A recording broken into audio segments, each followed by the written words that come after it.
Census Hindustan का x ray है। जातीय जनगणना हमने कर दिया, ये पूरा देश भर में होना चाहिए। कांग्रेस ने समाज को जाति के आधार पर बांटने का ही काम किया है।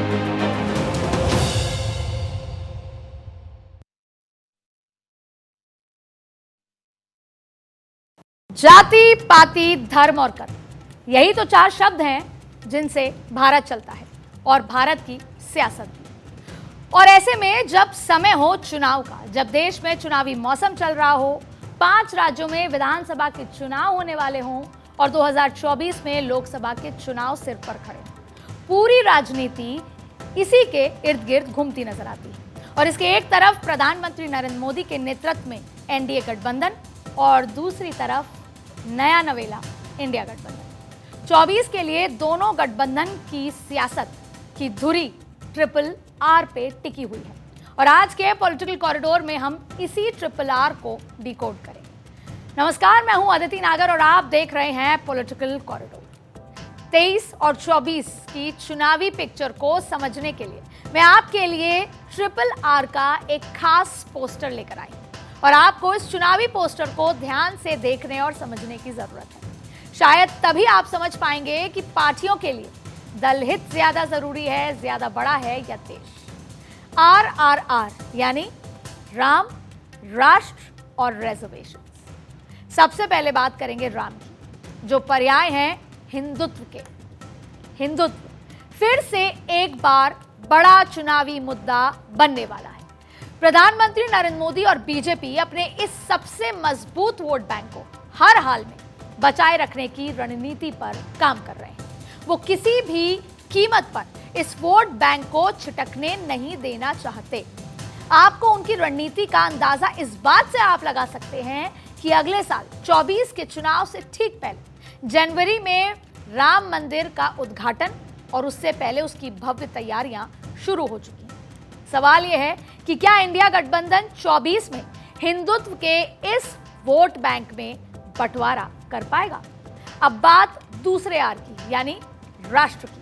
प्रधानमंत्री नरेंद्र मोदी और बीजेपी देश की जनता को यह समझाने में हमेशा कामयाब रहे हैं कि राष्ट्र की सबसे ज्यादा चिंता उन्हें ही है और वो शुद्ध राष्ट्रवादी है और इसे एक मुद्दा बनाकर वो कांग्रेस, समाजवादी पार्टी, आरजेडी जैसी पार्टियों को घेरती आई हैं, क्योंकि बीजेपी हमेशा यह तर्क देती है कि हमारे लिए राष्ट्रवाद पहले है और इन सभी पार्टियों के लिए परिवारवाद। ऐसे में पार्टियों के लिए परिवारवाद का मुद्दा घर घर तक लेकर जा चुके हैं। पॉलिटिकल पंडितों की माने तो बीजेपी ये साबित करने में कामयाब रही कि राष्ट्रवाद पर उनका पूरी तरीके से कॉपीराइट है और राष्ट्रवादी वोट बैंक पर उनकी मोनोपोली। सवाल फिर से वही है कि क्या 2024 से पहले इंडिया गठबंधन राष्ट्रवाद के इस वोट बैंक में सेंध लगा पाएगा? अब बात करेंगे तीसरे आर की यानी कि रिजर्वेशन। और सच कहा जाए तो उसे आरक्षण कहें तो आप ज्यादा बेहतर तरीके से समझ पाएंगे। 24 के इलेक्शन का ड्राइविंग फोर्स होगा इलेक्शन यानी रिजर्वेशन। बात चाहे महिला आरक्षण की हो या फिर जातीय जनगणना के बाद ओबीसी के आरक्षण, रिजर्वेशन 24 के चुनाव का निर्णायक उस दिशा में ले जाने वाला ये मुद्दा है। आरक्षण को लेकर एनडीए और इंडिया गठबंधन की किस तरीके से रणनीति और राजनीति है उसे भी मैं आज पॉलिटिकल कॉरिडोर में आपको समझाऊंगी और आपके लिए बेहद जरूरी है उसे समझना। संसद और विधानसभाओं में महिला को 33% आरक्षण का कानून बनाकर मोदी सरकार ने आधी आबादी का दिल जीत लिया है और वोट भी। सीधे तरीके से उस आधी आबादी के वोट बैंक को साधने की कोशिश है और ये एक ऐसा ब्रह्मास्त्र था जिस पर इंडिया गठबंधन विरोध भी नहीं कर पाई और ना करने की स्थिति में। लेकिन ऐसे में एक नई चीज इंडिया गठबंधन ने ढूंढी। राजनीति दाव पेच का खेल है और जैसे ही महिला आरक्षण की बात शुरू हुई, कांग्रेस पार्टी और इंडिया गठबंधन ने जाति जनगणना और ओबीसी आरक्षण का मुद्दा उछाल दिया और इसी चक्रव्यूह को भेद पाने में बीजेपी के लिए भी वो इतना आसान नहीं था। हालांकि ऐसा बताया जा रहा है कि अगले साल जनवरी में, बहुत खास बात है ये, अंदर की बात आप तक लेकर आए हैं कि अगले साल ओबीसी आरक्षण के जवाब में मोदी सरकार अपना त्रुप का इक्का यानी कि रोहिणी कमीशन रिपोर्ट को आगे लेकर जा सकती है। तो क्या वो त्रुपका का रोहिणी कमीशन रिपोर्ट होगा? पर बीजेपी की भी रणनीति को समझने की कोशिश करेंगे, लेकिन उससे पहले बात करेंगे राहुल गांधी की, जो सड़क से लेकर सोशल मीडिया तक आजकल छाए हुए हैं। आज हम राहुल गांधी की उस स्ट्रैटेजी को समझेंगे जब से उन्हें ऐसा लगा कि देश में आरक्षण सामाजिक न्याय के लिए जरूरी है। अब राहुल गांधी यहां तक कह रहे हैं कि जाति जनगणना हिंदुस्तान का एक्सरे है। भाई और बहनों, कास्ट सेंसस हिंदुस्तान का एक्सरे है। इससे पूरे देश को पता लग जाएगा कि ओबीसी कितने हैं, दलित कितने हैं, आदिवासी कितने हैं, महिलाएं कितने हैं, जनरल कास्ट के लोग कितने हैं। ऐसे नरेंद्र मोदी जी की सरकार में पिछड़े वर्ग के कितने लोग हैं। तो ऐसे में हम आज राहुल गांधी के राजनीतिक ब्रेन मैपिंग करेंगे। अब हम आपको यह बताएंगे कि जाति जनगणना को लेकर कांग्रेस की विचारधारा कब और कैसे बदली, और राहुल गांधी ने आखिर ये फैसला कब लिया कि हमें इस दिशा में राजनीति को आगे बढ़ाना है। मई 2022 उदयपुर अधिवेशन, मैं वहां पर मौजूद थी और मुझे बेहतर तरीके से याद है कि सबसे पहले SC ST OBC कोल संगठन में 50% प्रतिनिधित्व देने को लेकर एक कमेटी बनाई गई थी। उस पर बात भी हुई, हालांकि उसको सेंट्रलाइज पूरी तरीके से वो नहीं हो पाई। दूसरी बार 7 सितंबर 2022 भारत जोड़ो यात्रा, राहुल गांधी ने अपनी यात्रा शुरू की, और जब वो सबसे बड़ा टर्निंग पॉइंट राहुल गांधी के लिए तब आया जब वो सड़क पर कई भांति भांति के लोगों से मिले। राहुल गांधी ने 145 दिनों में 4000 किलोमीटर की यात्रा की। ये यात्रा देश के कई राज्यों से होकर निकली। ये वो पहला मौका था जब राहुल गांधी ने देश के अलग अलग क्षेत्रों के लोगों को करीबी से जाना, जमीन को समझा, उनसे बात की। वहीं राहुल गांधी का थॉट प्रोसेस बना कि देश में आज भी पिछड़ी जातियों को अभी भी सामाजिक, आर्थिक, राजनीतिक रिप्रेजेंटेशन नहीं मिल रहा जितना उनको मिलना चाहिए था। मतलब कि वो असमानता अभी तक खत्म नहीं हुई है। 23 और 24, ये तीसरा मौका है, 23 और 24 फरवरी को छत्तीसगढ़ के रायपुर अधिवेशन, वहां पर बाकायदा जो उनकी पूरा अधिवेशन में जो रिपोर्ट तैयार हुई, जिसे एक संकल्प भी कह सकते हैं, उसमें यह कहा गया कि सामाजिक न्याय की नींव को मजबूत करने के लिए जाति जनगणना महत्वपूर्ण है और ये काम बिना देरी से शुरू होना चाहिए। अब इसके बाद जो नींव पड़ी, वो असली नींव बीजेपी के खिलाफ बनने वाले सबसे बड़े अलायंस, जिसे बाद में नाम दिया गया इंडिया अलायंस। इस अलायंस के फॉर्मेशन प्रोसेस में राहुल गांधी देश के कई बड़े नेताओं से उन्होंने मुलाकात की। सबसे आचार विचार, आदान प्रदान, तमाम तरीके की बात हुई, और उनकी मुलाकात होती है MY समीकरण के मास्टरमाइंड नीतीश कुमार और लालू यादव से, जिन्होंने दशकों इस जाति की पॉलिटिक्स में, देश और राज्य की राजनीति में वो अपने सबसे सर्वोच्च स्थान पर से उन्होंने राजनीति की दोनों ने। और यहाँ शुरू होता है इस मुद्दे पर कॉन्क्रीट थॉट। इस बीच आपको एक दिलचस्प तस्वीर याद दिलाना चाहूंगी, और वो आप स्क्रीन पर भी देख रहे हैं, जहां राहुल गांधी लालू यादव के साथ कुकिंग कर रहे हैं और करते हुए नजर आए। बड़ा कैजुअल मोमेंट था, आपस में एक दूसरे से बातचीत कर रहे हैं और लालू यादव उन्हें कुकिंग करने का जो हुनर है वो सिखा रहे हैं। अब वो कुकिंग का था या राजनीति का, आप खुद इस तस्वीर से निकाल लीजिए।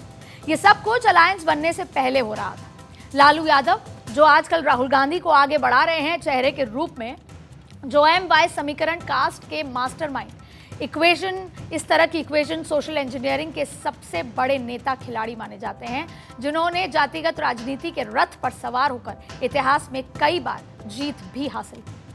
कांग्रेस पर लगातार ये आरोप लग रहे थे कि आप बहुसंख्यक हितों की अनदेखी कर रहे हैं। इसको देखते हुए पार्टी एक नए रोडमैप की तलाश भी कर रही थी, और ये रोडमैप राहुल गांधी को मिलता है नीतीश कुमार और लालू यादव के साथ मुलाकात के बाद। और ये रोडमैप को बनाने में राहुल गांधी के अलावा कांग्रेस के अध्यक्ष मल्लिकार्जुन खड़गे का भी बड़ा रोल रहा, क्योंकि वो पिछड़ी जाति से आते हैं और ओबीसी के मुद्दे पर जोर देकर अपनी बात रखते नजर आए हमेशा, और बंद कमरे में हो या फिर मंच पर हो। सीधी सी बात करें तो विपक्ष इतिहास को दोहराने की कोशिश कर रहा है और सीधे सीधे बिहार और उत्तर प्रदेश में जाति पॉलिटिक्स के माध्यम से बीजेपी की सीटों को कम करने का ये प्लान है। यानी राहुल गांधी के लिए भी ये वो इकलौता प्लान है जिससे वो राजनीति में आगे बढ़ सकते हैं, और इस बार वो फेल हुए तो राजनीति में दोबारा शायद जगह मिले या ना मिले। अब आपके मन में एक सवाल आ रहा होगा कि आखिर इसको लेकर आज चर्चा क्यों हो रही है और इसको लेकर इंडिया अलायंस की आगे की रणनीति क्या रहने वाली है। इसको ऐसे समझिए कि कांग्रेस पार्टी बीजेपी के हिंदुत्व वोट बैंक में सेंधमारी करना चाहती है। कांग्रेस ने ओबीसी की सबसे बड़ी जो दुखती नस है उस पर हाथ रख दिया है। कांग्रेस घर घर तक ओबीसी SC ST को यह बताना चाहती है कि आपको अपने हितों की लड़ाई लड़नी होगी। अब तक आपका इस्तेमाल सिर्फ एक वोट बैंक की राजनीति के लिए हुआ, आप सिर्फ एक वोट बैंक बन के रह गए, लेकिन अब आपको अपने रिप्रेजेंटेशन के लिए लड़ाई लड़नी होगी, क्योंकि एक नारा जो लंबे समय से राहुल गांधी बोल रहे हैं कि जिसकी जितनी आबादी उसकी उतनी हिस्सेदारी, और इसी के माध्यम से इंडिया गठबंधन राहुल गांधी केंद्र सरकार पर जाति जनगणना को लेकर दबाव बनाने में लगी हुई है। इसके पीछे कांग्रेस की मंशा को भी डिकोड कर लेते हैं। आंकड़े कहते हैं कि 2014 और 2019 में देश के ओबीसी वोटर तेजी के साथ बीजेपी की तरफ शिफ्ट हो गए। 2009 में जहां बीजेपी के सिर्फ 22% ओबीसी वोट बैंक था, वहीं 2019 में बीजेपी के पास 44, यानी कि सीधा दुगना हो गया। अब उसी ओबीसी वोट बैंक जो कांग्रेस का हुआ करता था उसको वापस लाने के लिए कांग्रेस की ये पूरी रणनीति है। यानी कांग्रेस बीजेपी की तरफ जो शिफ्ट हुए वोट बैंक को, अपने कोर वोटर को वापस लाना चाहती है। कांग्रेस उस वोट बैंक में सेंधमारी करना चाहती है, जिसकी रणनीति इस तरीके से बनाई जा रही है। अब यहां ओबीसी वोटरों को विश्वास दिलाने के लिए कांग्रेस अपनी सरकार में कराए गए, बिहार में जो हुआ हाल ही में सोशो इकोनॉमिक सर्वे का भी जिक्र लगातार हर मन से करती नजर आ रही है, और ओबीसी वोटर्स को वादा कर रही है कि अगर वो सरकार में आती हैं तो एक बार फिर सेंसस कराया जाएगा, और जब तक वो सरकार के बाहर हैं ओबीसी की लड़ाई लड़ते रहेंगे, आपके लिए लड़ते रहेंगे, सरकार पर दबाव बनाते रहेंगे। सब लोग कहते हैं हिंदुस्तान में ओबीसी है, दलित है, जनरल है, आदिवासी हैं, मगर जब हम सवाल पूछते हैं ओबीसी कितने हैं, जनरल कितने हैं, दलित कितने हैं, आदिवासी कितने हैं, कोई जवाब नहीं दे पाता। देखो मैं पूछता हूं भैया ओबीसी कितने हैं हिंदुस्तान में, कोई नहीं दे सकता। तो मैं ये कह रहा हूं कि अब वो समय आ गया है कि हमें हिंदुस्तान का एक्सरे करना है, कास्ट सेंसस। ओबीसी कितने हैं और उनकी भागीदारी कितनी होनी चाहिए, यह हिंदुस्तान के सामने सबसे बड़ा सवाल है। तो अब बात करते हैं दाव पेच की कि कैसे राहुल गांधी ने बीजेपी के एक बड़े दाव पर ओबीसी का एक ऐसा पेच फंसाया कि मोदी सरकार चाहते हुए भी खुद को इससे दूर नहीं कर पाई। 31 अगस्त को जब मुंबई में इंडिया अलायंस की मीटिंग चल रही थी, ठीक उसी दिन मोदी सरकार ने पार्लियामेंट का स्पेशल सेशन बुलाने की बात कर दी। सारा का सारा फोकस बदल गया। लगातार ये चर्चा होने लगी कि मोदी सरकार के इस अनाउंसमेंट के साथ तरह तरह के क्यास लगने लगे कि किसी ने कहा 1 नेशन 1 इलेक्शन की चर्चा होगी, किसी ने कहा कि भारत और इंडिया पर चर्चा हो सकती है, तमाम तरीके की बातें हुई। कोई बड़ा सरप्राइज आ सकता है, क्योंकि मोदी सरकार सरप्राइज के लिए जाने जाते हैं, और ऐसे में जहां मोदी सरकार सरप्राइज देने की तैयारी कर रही थी, वहीं कांग्रेस इंडिया गठबंधन भी अपना होमवर्क कर रही है, अपनी रणनीति पर काम कर रही है। रणनीति का मेन फोकस था कि संसद में मोदी सरकार जो कुछ करेगी उसके काउंटर करने के लिए कांग्रेस और इंडिया गठबंधन एज अ होल पूरी तरीके से तैयार रहे। और संसद के विशेष सत्र में जैसे ही मोदी सरकार ने महिला आरक्षण की बात उठाई, कांग्रेस की पूर्व अध्यक्षा सोनिया गांधी ने एक चिट्ठी लिखी। इस पूरे मसले को भांपते हुए उस चिट्ठी के 9 पॉइंट में महिला आरक्षण देने की मांग तक कर डाली, लीड लेने की कोशिश। लेकिन पार्लियामेंट में मुद्दों की इस लड़ाई में ट्रिगर पॉइंट आए राहुल गांधी की पार्लियामेंट में दी गई स्पीच के बाद। पहले आपको राहुल गांधी की उस स्पीच को सुनना चाहिए। ये जो लिस्ट है, ये ओबीसी समाज का अपमान है। 90 लोग हिंदुस्तान के सेक्रेटरी हैं, उनमें से 3 लोग ओबीसी समाज के हैं, 5% बजट को कंट्रोल करते हैं। तो जल्दी से जल्दी आप कास्ट सेंसस कीजिए, जल्दी से जल्दी। जो हमने कास्ट सेंसस किया था उसका डेटा आप रिलीज कीजिए, और अगर आप नहीं करेंगे तो हम कर डालेंगे। Thank you. राहुल गांधी की इस स्पीच के साथ ही ओबीसी देश में एक राष्ट्र मुद्दा बन गया, और ये मुद्दा बीजेपी के महिला आरक्षण वाले दांव की सबसे बड़ी काट के रूप में देखा जाने लगा। इस मुद्दे को उठाकर राहुल गांधी ने एक झटके में बीजेपी के हिंदू वोट बैंक में सेंधमारी का पूरा खाका तैयार कर लिया। नरेंद्र मोदी जी ओबीसी की सरकार नहीं चलाते हैं। नरेंद्र मोदी जी का काम जो आरएसएस ने उनको दिया है, आपका ध्यान इधर उधर करने का है,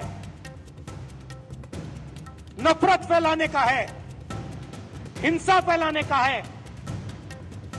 अगर सचमुच में नरेंद्र मोदी जी ओबीसी के लिए काम करते थे तो 90 में से 3 अफसर ओबीसी के कैसे हैं? 3-4 साल पहले एक भी अफसर नहीं था ओबीसी का। हिंदुस्तान को तो ये चलाते हैं। शिक्षा में कितना पैसा जाएगा, स्वास्थ्य में कितना पैसा जाएगा, नरेगा कैसे बनेगा, भोजन का अधिकार कैसे डिजाइन होगा, ये तो इन अफसर निर्णय लेते हैं। भाई और बहनों, ओबीसी की सरकार नहीं है। जब राहुल गांधी ओबीसी के मुद्दे पर बीजेपी को घेरने में लगे थे, ठीक उसी वक्त बिहार के मुख्यमंत्री नीतीश कुमार एक बड़ा ट्विस्ट लेकर आए। कोर्ट में मामला चलने के बावजूद नीतीश कुमार ने अचानक ही जाति जनगणना के आंकड़े पेश कर डाले, और वो भी गांधी जयंती यानी 2 अक्टूबर के दिन। और इस पूरे इवेंट को ओवरटेक करते हुए राहुल गांधी ने ओबीसी पर अपने अभियान को तेज कर दिया। उसी दिन के बाद से ये मुद्दा लगातार बड़ा होता गया। राहुल गांधी ने हर फोरम पर इस मुद्दे को जोर शोर से उठाया। राहुल गांधी ने कई मंचों से ये बात कही कि अगर हमें असमानता हटानी है, अगर युवाओं को, महिलाओं को, पिछड़ों को अधिकार देना है, तो जाति जनगणना कराना जरूरी है। ये मनोवैज्ञानिक दबाव राहुल गांधी की तरफ से लगातार डाला जाने लगा है। अब ऐसे में जब जाति जनगणना के इस कार्ड के बाद बीजेपी दबाव में थी, बीजेपी इस पर खुलकर बोलने से बच रही थी, क्योंकि बीजेपी जानती है कि जाति जनगणना का विरोध करना बहुत बड़ा राजनीतिक जोखिम हो सकता है। जब जब बीजेपी ऐसे चक्रव्यूह में फंसती है, कमान संभालते हैं प्रधानमंत्री नरेंद्र मोदी, और इस बार भी ऐसा हुआ। जाति जनगणना के मामले में प्रधानमंत्री नरेंद्र मोदी खुद बैटिंग करने मैदान में उतरे।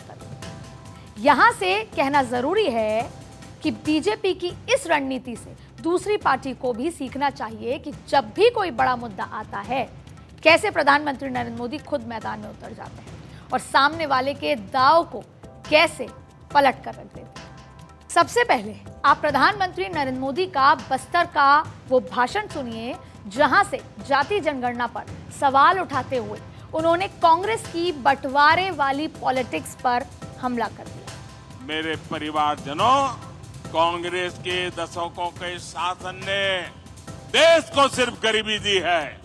कांग्रेस ने समाज को जाति के आधार पर बांटने का ही काम किया है ताकि इनका वोट बैंक सुरक्षित रहे। तो यहाँ प्रधानमंत्री नरेंद्र मोदी की पूरी बात का लब्बो-लुबाब ये है कि कांग्रेस बांटो और राज करो की रणनीति अपना रही है। कांग्रेस हिंदुओं को आपस में लड़ाना चाह रही है, लेकिन आपको बंटना नहीं है। पीएम मोदी के इस एक भाषण ने पूरी हवा बदल दी। राहुल गांधी जिस पिच पर चौके छक्के लगा रहे थे, पीएम मोदी ने उसी पिच को बदल डाला। इसको आप ऐसे भी कह सकते हैं कि प्रधानमंत्री मोदी ने सियासी आपदा को ही अवसर में बदल दिया, जो वो अक्सर करते नजर आते हैं। यहाँ ओबीसी को लेकर कांग्रेस की समस्या ये भी है कि जिस ओबीसी को रिझाने के लिए, अपनाने के लिए, अपना बनाने के लिए विपक्षी पूरी कवायद कर रहा है, उसके शिल्पकार दरअसल खुद प्रधानमंत्री नरेंद्र मोदी ही हैं। क्योंकि जब जब ओबीसी की बात उठती है, तब तब बीजेपी के पास एक सबसे बड़ा तर्क होता है कि उनके प्रधानमंत्री नरेंद्र मोदी खुद ओबीसी जाति से आते हैं, और बीजेपी ही वो पार्टी है जिसने ओबीसी को सबसे बड़े पद पर बिठाया। अपने ओबीसी मंत्रियों, सांसदों और विधायकों की संख्या बताते हुए गृह मंत्री अमित शाह सदन में डेटा भी पेश कर चुके हैं। वो बीजेपी ही है जो विश्वकर्मा योजना लेकर आई। इस योजना के कोर में ही ओबीसी है। बीजेपी यहां जस्टिस रोहिणी कमीशन की रिपोर्ट का भी बड़ा मुद्दा बना सकती है। रोहिणी कमीशन को बीजेपी ने 2017 में बनाया था और जिसका मकसद ये था कि ओबीसी को फिलहाल जो 27% आरक्षण मिल रहा है उससे ओबीसी के अंदर उपजाति बनाकर उसमें इक्वली बांटा जाना चाहिए, यानी आखिरी व्यक्ति तक आरक्षण या उसका फायदा मिलना चाहिए। यानी 27% के इस आरक्षण में ये कुछ फीसदी निकालकर उन उपजातियों को दे दिया जाए। मतलब आरक्षण में आरक्षण, कोटा के अंदर कोटा दिया जाना चाहिए। और इस पूरी सियासी पिक्चर से ये बात तो साफ होती है कि 2024 के लोकसभा चुनाव में सभी मुद्दों में सबसे बड़ा मुद्दा जातिगत जनगणना का होगा, जहां प्रधानमंत्री नरेंद्र मोदी ये बात कहती है कि हिंदुओं को बांटने की कोशिश कर रही है, बांटो और राज करो की कोशिश जो है कांग्रेस करने की कोशिश कर रही है। वहीं यहाँ पर एक खास बात लिखी है, शायद उसी का हवाला प्रधानमंत्री नरेंद्र मोदी अभी दे रहे हैं। और अब जब चुनाव के पिच पर जाएंगे, जब सभाएं संबोधित करेंगे, तो वो ये बात कहेंगे कि caste is being used as a major weapon to shame Hindus. और आप समझ सकते हैं कि जब ये बात हिंदुओं के घर घर तक पहुंचेगी तो फिर विपक्ष का जो ये एजेंडा है कितने दिन तक खड़ा रहेगा। दरअसल यहाँ जहां पर बीजेपी मेजॉरिटी की राजनीति कर रही है और कांग्रेस उस मेजॉरिटी में सेंधमारी करने की कोशिश कर रही है, और इसके पीछे वजह है ये आंकड़े जो अब मैं आपको बताने वाला हूं। आपको टीवी स्क्रीन पर नजर आ रहे होंगे। देश में फिलहाल हिंदुओं की आबादी लगभग अगर माने तो 80% मानी जाती है। मुसलमानों की आबादी 15% मानी जाती है। अन्य की आबादी 5%। बीजेपी जहां 80% पर अपना फोकस करना चाहती है, और जैसे ही हमने पहले आपको बताया भी था कि राम और राष्ट्र के मुद्दे पर इस वोट बैंक को एकजुट रखना चाहती, वहीं विपक्ष जानता है कि मुसलमानों का 15% वोट बैंक पाना आसान होगा, कोई ज्यादा बड़ी समस्या नहीं होगी, लेकिन हिंदुओं के 80% वोट बैंक में सेंधमारी करनी तो इन्हें जातियों में तोड़ना होगा। और यही है ये पूरा खेल यहां से शुरू होगा। और जैसे कि हम पॉलिटिकल कॉरिडोर में कई बार कह चुके हैं कि हिंदुस्तान की राजनीति के टेम्पलेट में आप बहुसंख्यकों के हितों की अनदेखी नहीं कर सकते, लेकिन आपको अंतिम व्यक्ति तक पहुंचना होगा। जो अंतिम पंक्ति में खड़े लोग हैं उन तक पहुंचना होगा। प्रधानमंत्री नरेंद्र मोदी अपनी योजना से लाभार्थियों के माध्यम से पहुंचने की कोशिश कर रहे हैं। वहीं इंडिया गठबंधन कांग्रेस ये जो पूरी तैयारी कर रही है जातिगत जनगणना की कि आपकी जितनी आबादी है उतना आपका हक होना चाहिए, उस तरीके से अंतिम व्यक्ति तक पहुंचने की कोशिश है। तो ये बात हुई आरक्षण पर पार्टियों की राजनीति और रणनीति। लेकिन मेरा आप सभी से एक सवाल है कि जातियों के नाम पर होती ये राजनीति हमें कहां लेकर जा रही है। इसके लिए हमें डॉक्टर अंबेडकर के विचारों को बिना किसी काट छांट के समझना होगा, जहां वो कहते हैं कि आरक्षण व्यवस्था में समानता नहीं आ सकती। और संविधान सभा में उनके प्रस्ताव में भी ये साफ कहा गया है कि ये सच है कि डॉक्टर भीमराव अंबेडकर ने आरक्षण व्यवस्था की बात की, लेकिन ये भी सच है कि उन्होंने जातिगत आरक्षण को 10 साल के लिए लिमिट करने पर भी जोर दिया। उन्होंने कहा था कि अगर सच में समानता लानी है तो आने वाले 10 सालों में जातिगत आरक्षण व्यवस्था को खत्म करना होगा। लेकिन हमारे देश की सियासत के हित में ये नहीं था, जिसकी बदौलत आज तक ये व्यवस्था चलती आ रही है। भारत आज तक, जहां पर हम बात कर रहे हैं भारत में एक तरफ विकसित राष्ट्र बनाने की कल्पना कर रहे हैं, तो ऐसे में क्या हमें ये सवाल करना चाहिए कि आपकी जाति क्या है? क्या आपने कभी सोचा था कि 2023 में हम एक बार फिर जाति की बात करेंगे? क्या आपने कभी सोचा था कि आपको एक बार फिर जाति के दोहराए पर खड़ा कर दिया जाएगा? और आखिर में आपको राजनीति से परे एक बड़े सवाल के साथ छोड़कर जाना चाहती हूं कि आप अपनी पहचान को कैसे देखना चाहते हैं, अपने काम और कर्म से या अपने जाति प्रमाण पत्र से? सोचिएगा जरूर। शुक्रिया।